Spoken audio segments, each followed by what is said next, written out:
Welcome to Legacy Sips and Tips podcast with your geeky host, Lindsay Wheeler, where we talk about everything from death, preparing for your future through estate planning, life, the occasional breakup, entrepreneurship, general nerdery, and of course travel, snowboard, and always wine. Welcome to Legacy Sips and Tips with your host, Lindsay Wheeler, and today we're going to talk about when do you know when it's time to get an estate plan? Not right before you die. Not then. Spoiler alert. Just let you know. Don't do it. When do you know when you should get an estate plan? Again, a lot of people think, oh, I have to have ponies, yachts, and chalets to get an estate plan. That's not true. Pretty much everybody has an estate. And I think the statistic is pretty high that, most people think that they don't have enough or have the assets, if you will, to necessitate an estate plan. But actuality, you do. It is just a vehicle to avoid probate. I should say the ones that I focus on are a vehicle to avoid probate. That's your revocable living trust. Of course, there's other benefits to them, but that's what I primarily focus on because if you've ever experienced the hellish nightmare of what probate is, this is a way to avoid that. And that is, again, through your estate plan and that revocable living trust. So when would you be inclined to get one done? What would be a triggering factor in your life to say, hey, I'm a full-on adult right now, I should probably get an estate plan in place. So the first milestone in someone's life that they may consider getting an estate plan in place is if you get married. So a lot of people get married when they're young, they have a spouse.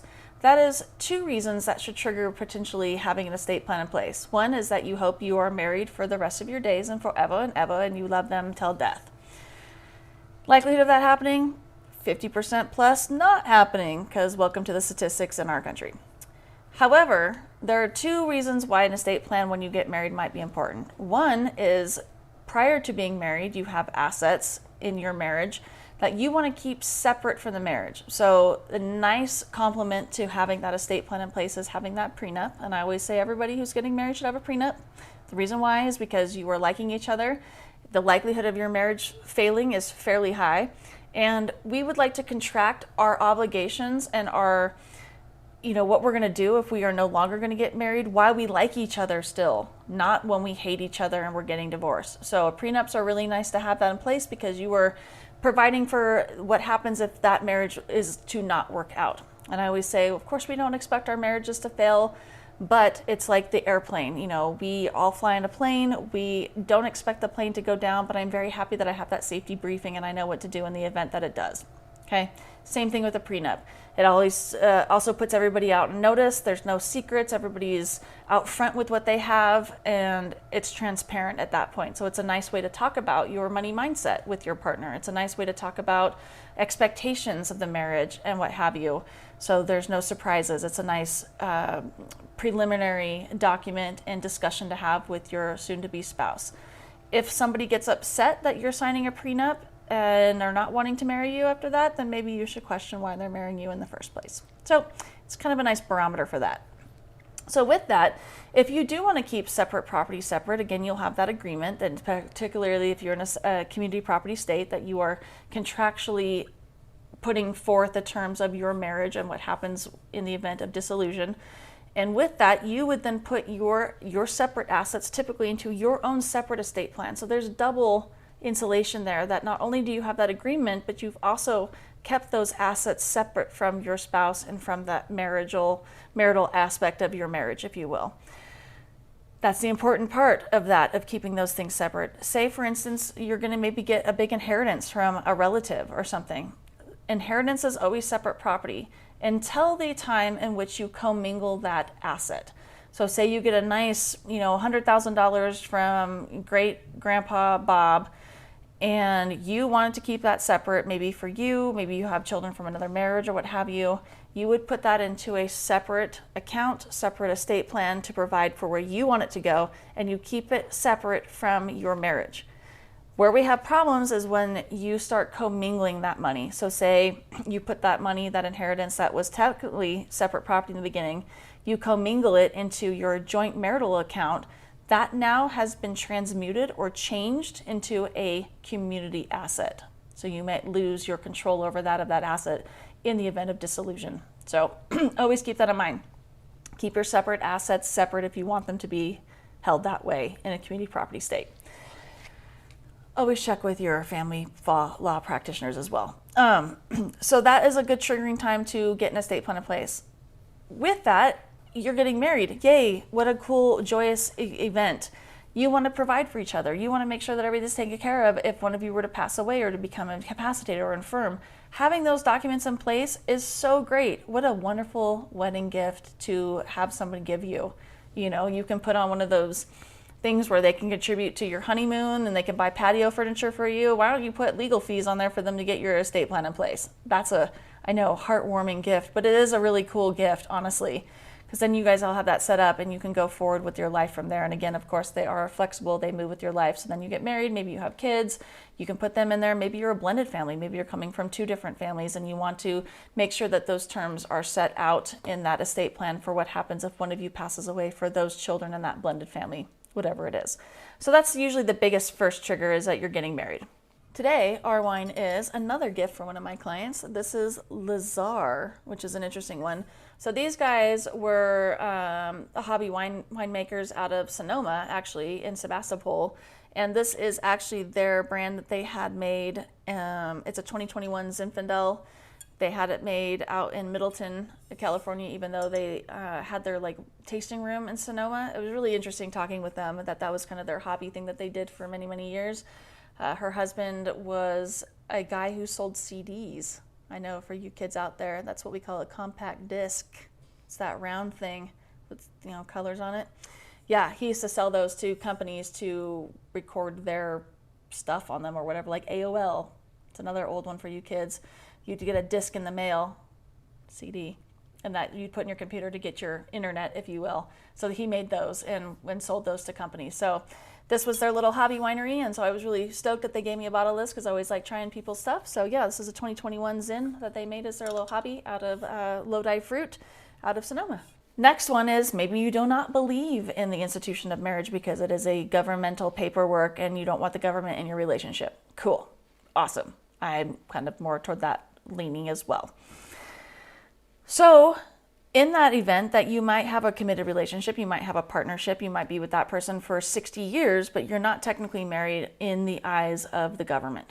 Well, what happens then? Well, now you're basically treated as strangers. No matter how long you've been with that person, you're not typically usually able to advocate for that person for medical decisions. You're not able to handle financial aspects for them. You're not entitled to any kind of inheritance rights or any kind of death benefits, what have you, because you're not technically married and you're not kin, if you will.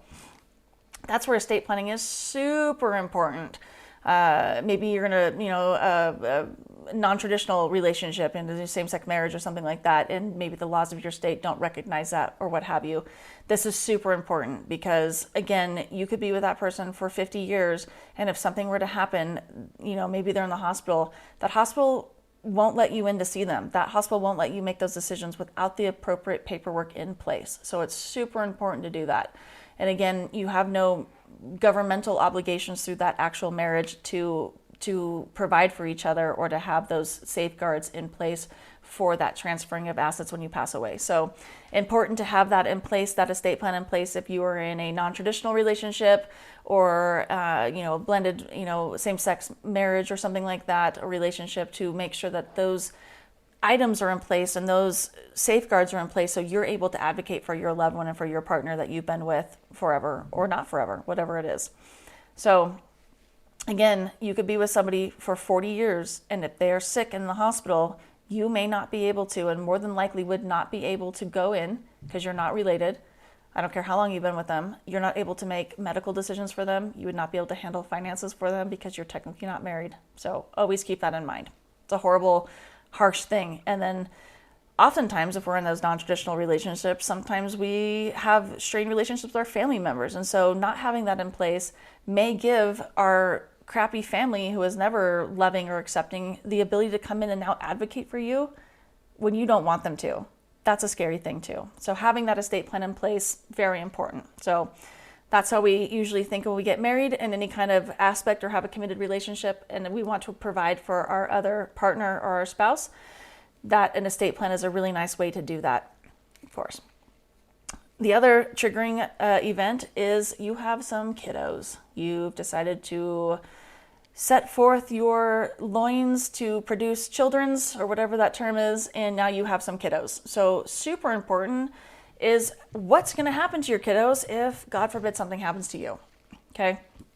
Making sure that guardianship nomination is stated and set forth in your will, pour over will, and your estate plan and through your revocable living trust. Is that, again, maybe you don't want your parents raising your kid because you feel like they weren't the best parents, or maybe they're just not able to. Maybe they're not with us. Maybe they are infirm themselves. Maybe they wouldn't be able to handle a 4-year-old, if you will.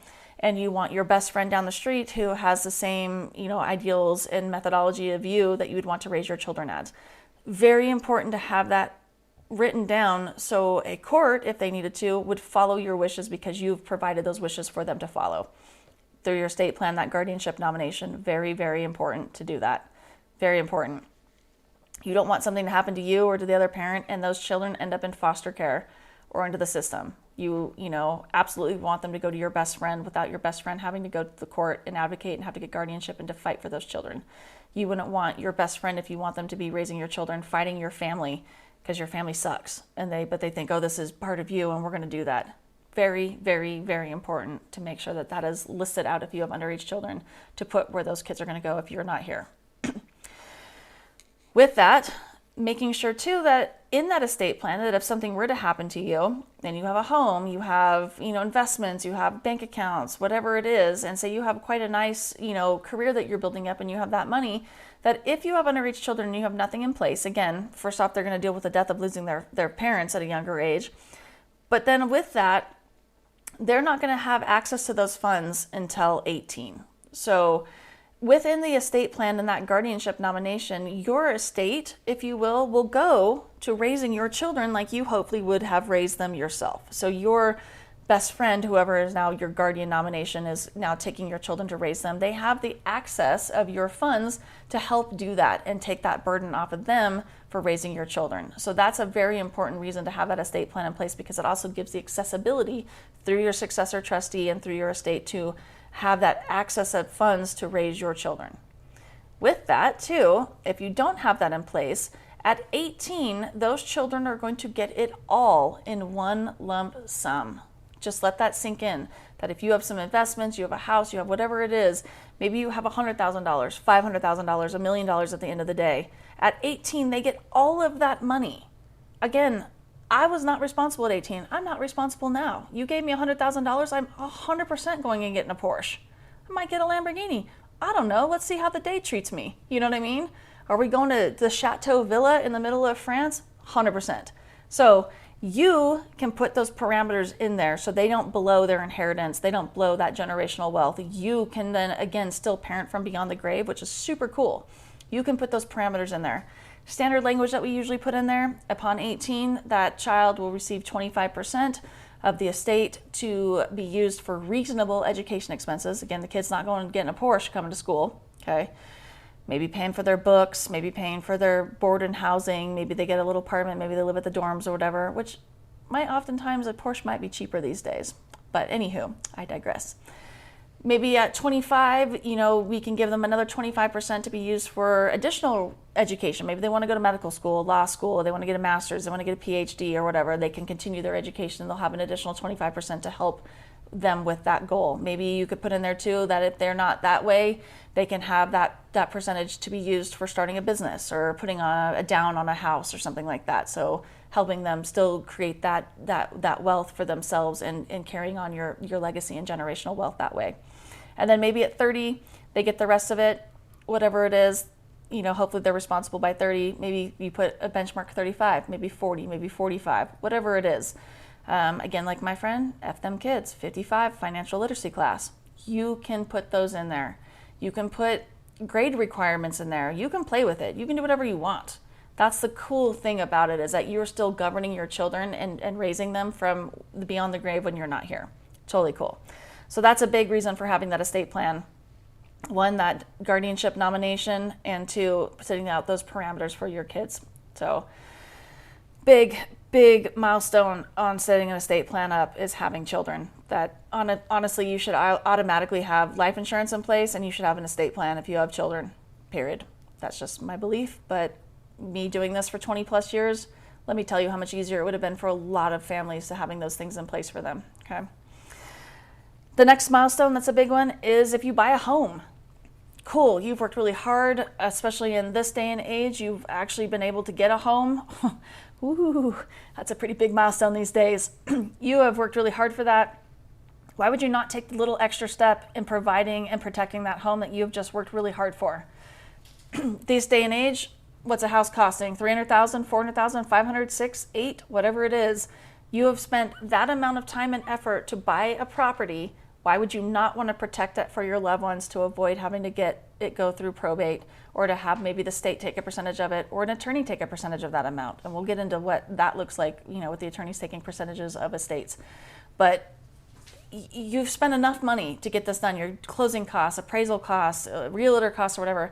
Just spend a little bit more, because you're already spending it as it is, to get that estate plan in place. And again, you get more properties, you sell that property, whatever it is, you move, those flow with your life. That's the cool thing about that estate plan, is it still moves to your life. Again, we're not set in stone. We're not going 40 years out. We're doing 1 to 3. Get a new home, great, put it in estate plan. Then you're saving your loved ones the costs on the back end by doing a little bit of pre-planning, and then helping yourself as well by doing that estate plan. And then another triggering time for getting an estate plan is that, say you don't like your children. We do the best we can of raising our children, but sometimes people are just people and personalities, and whatever it is, no matter how good of a parent you are, no matter what you've done or how perfect you've been, sometimes people just don't turn out okay. Okay, it happens. It's a reality. How do you stop that person or your child from getting all of your stuff? Because maybe they have drug or alcohol issues. Maybe they have a gambling issue. Maybe they have some other, deficiency or some issue that they have. Maybe they're in and out of jail. Maybe they're making poor decisions with their lives. Maybe you don't want them to have any access to your assets because they will self-destruct with it, or they haven't talked to you. Maybe they're just crummy people. When's the last time your kids checked in with you? Okay, double check with that. So that's a nice way for an estate plan, is that you can cut people out. And please don't be those people who are like, oh, I'm going to leave them $1. Nope. Leaving them $1 creates a beneficiary designation, and that we as practitioners may have to go find that crappy kid that you haven't talked to in 25 years, and we don't know where they are because maybe they're homeless in Florida. Don't do that. It can hold up an estate. What you would do instead is put affirmative language that that person is absolutely cut out, that they are not to receive anything by way of your will, your trust, your estate plan, intestate succession. You have very clearly, to a level that a 4th grade class could understand, that you don't want them to have anything.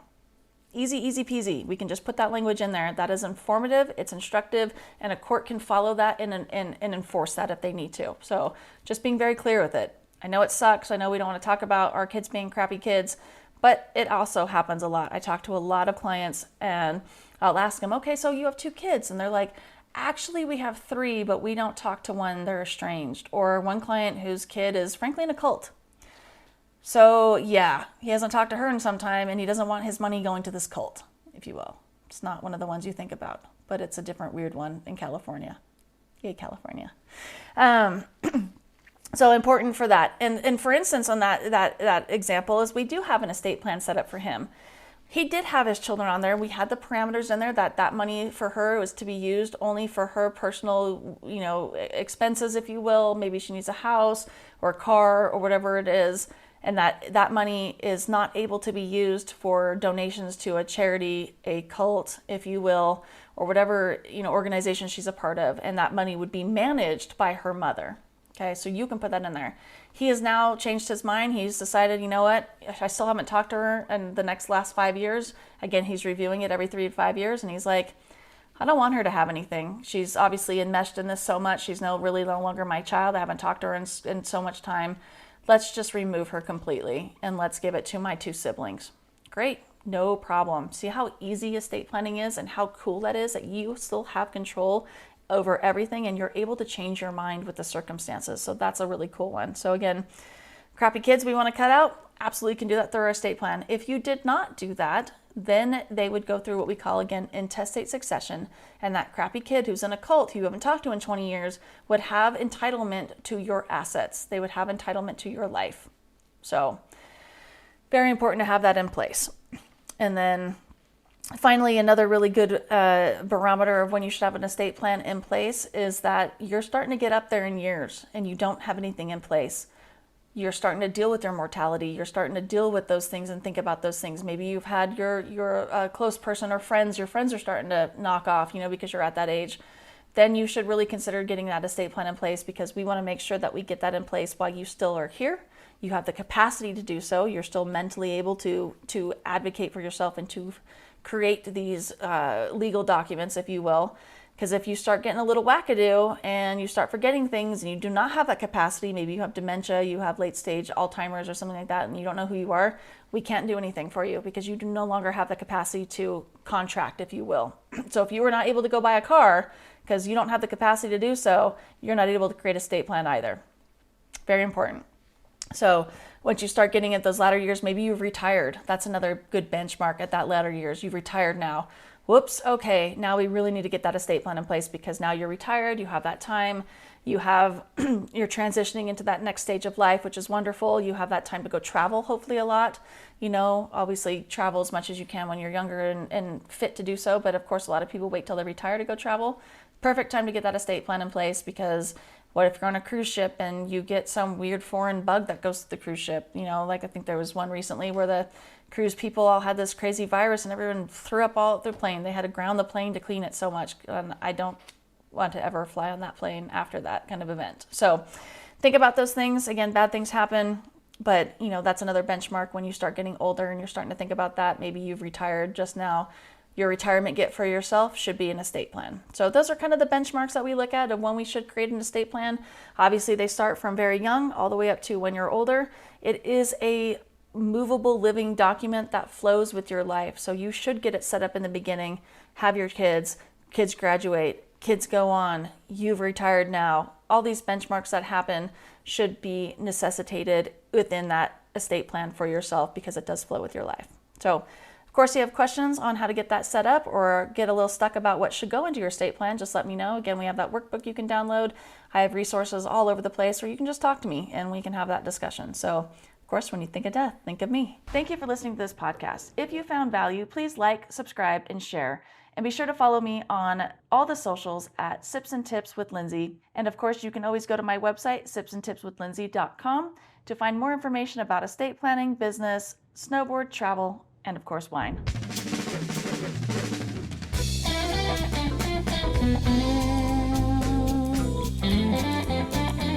As always, we have to get the legal stuff out of the way. I went to law school, so you don't have to. However, we have to read the special disclaimer that I am not a practicing attorney. I am not your attorney. I am not offering any legal advice in any content or any episode. All content is for your information and educational purposes only. It is not a substitute for seeking your own legal advice from your own attorney or other professionals such as a CPA or financial advisor. I cannot give legal advice and do not offer any legal services or legal advice, but I do offer some fun and educational content for you to enjoy.